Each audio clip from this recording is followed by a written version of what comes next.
10-15 বছরে আমাদের সবারই সত্যিকার অর্থে ক্লিন আপ করতে হবে। We have to come clean.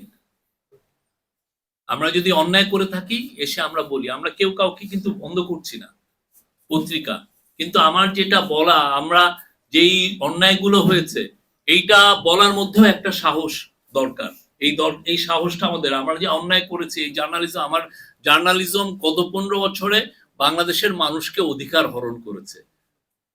আমি এইটা বলতে হবে যে না, আমার এই অধিকার হরণ করেছে, আই এম সরি। আপনাকে এই সরি বলতে হবে, নতুবা আপনাকে অন্তত নিজের মধ্যে ইন্টারনাল একটা কমিশন করে বলতে হবে যে যে না, আমি এই সময় এই জায়গায় আমার জার্নালিজমের ফেলিউর ছিল।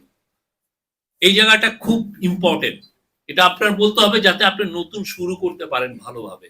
মানুষ যাতে আপনার উপরে আবার ট্রাস্টটা ফিরে পায় যে না, উনি আগে যেটা করেছিলেন সেগুলোকে উনি he has come to terms with it, ওইটা উনি সরিয়ে রেখেছেন, এখন নতুন করে শুরু করছেন।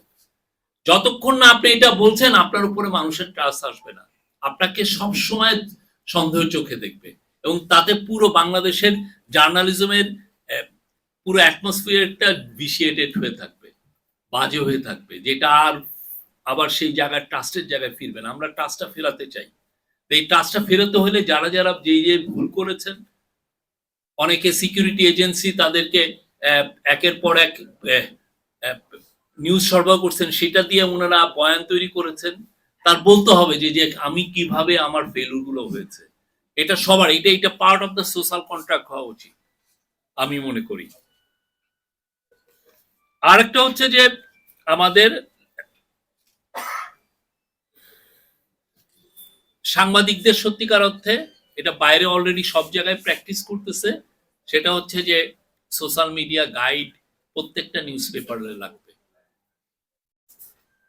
প্রত্যেকটা মিডিয়ার লাগবে। আপনার সাংবাদিক কি লিখছেন, আপনার সাংবাদিক যেটা লিখছেন সেটা কি আপনি কি ওন করেন কিনা, আপনার সাংবাদিক যে মতামত দিচ্ছেন সেটা কি আসলে নিউজ পেপারের মতামত কিনা, এই তফাৎটা কোন জায়গায় শুরু। আপনি আমাকে সমানে ক্রিটিসাইজ করছেন ইয়েতে, তখন তো আমার তো নিশ্চিত আমার ধারণা যে আপনি যখন ক্রিটিসাইজ করছেন, আপনার যে জার্নালিজমটা হবে সোশ্যাল মিডিয়াতে, আপনি যে আমাকে যেই ধরনের ক্রিটিসাইজ করছেন অন্যায় ভাবে, আমি তো ধরে নিতে পারি আপনার জার্নালিজমটাও সেই রকমই হবে। আপনার চিন্তাটাই হচ্ছে যে আপনি আমার এগেনস্টে এই রিপোর্ট গুলো করবেন।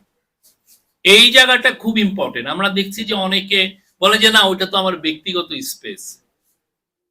আসলে কতটুক ব্যক্তিগত স্পেস আর কতটুক মানে ইয়ের স্পেস, এটা তো আপনার দেখতে হবে।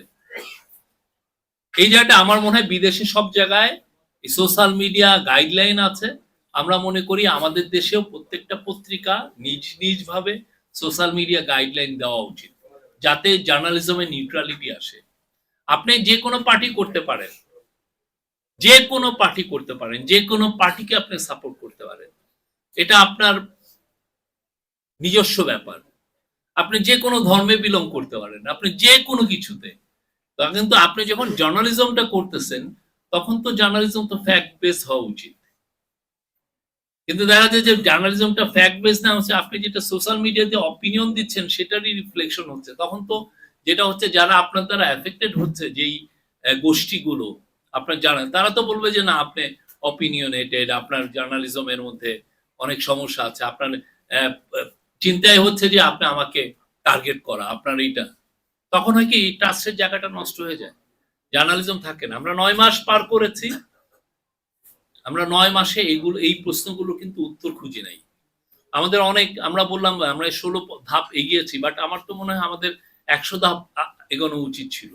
আমরা যেই পরিমাণ, আমরা সবাইকে, বিদেশি যারা মিডিয়া রাইটস, মিডিয়া ফ্রিডম নিয়ে কাজ করেন, আমরা সবাইকে আহ্বান করি, আসেন আপনারা এসে নিজেরা দেখে যান যে আমরা কারো মুখ বন্ধ করছি কিনা, কারো ফ্রিডম অফ স্পিচে আঘাত করছি কিনা, কাউকে বলছি, কাউকে মানে ইডিওলজিক্যাল কারণে কাউকে প্রসিকিউট করছি কিনা।